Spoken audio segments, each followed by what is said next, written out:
canzone si chiama L'uomo della SIP. Ascoltatemi, telefono qua. Qual è il dritto? Così. Vai, dopo!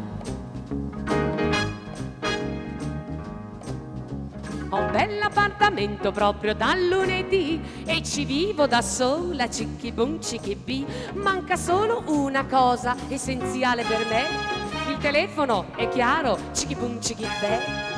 Vado alla SIP per averlo con urgenza, dico, sapete io non so farne senza. Mercoledì arriva un operaio in jeep e dice: Uè baby, sono l'uomo della SIP, ho un telefono perfetto, te lo metto dove vuoi, te lo metto nel soggiorno, te lo metto dentro il bagno, te lo metto contro il muro, te lo metto nella hall. Se lo vuoi col ciccalino che fa solamente bip, te lo metto volentieri come faccio con i VIP, perché way baby sono l'uomo della SIP. E che uomo, e che telefono, in mezz'ora te lo metto dappertutto. Pensate un po', un telefono dappertutto, wow, riflettuto un poco e considerato che era un uomo straordinario proprio come piace a me.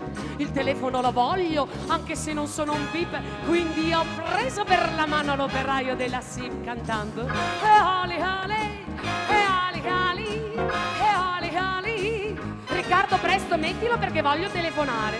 Ma guarda, eccolo. E l'ho avuto nel soggiorno, e l'ho avuto dentro il bagno, e l'ho avuto contro il muro, e l'ho avuto nella hall.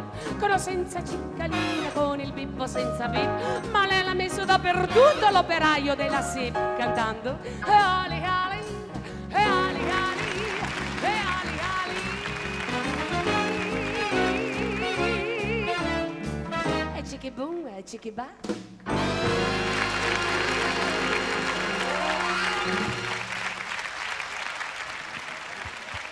È arrivato l'uomo della SIP, aiuto! Hai capito? Ho capito tutto!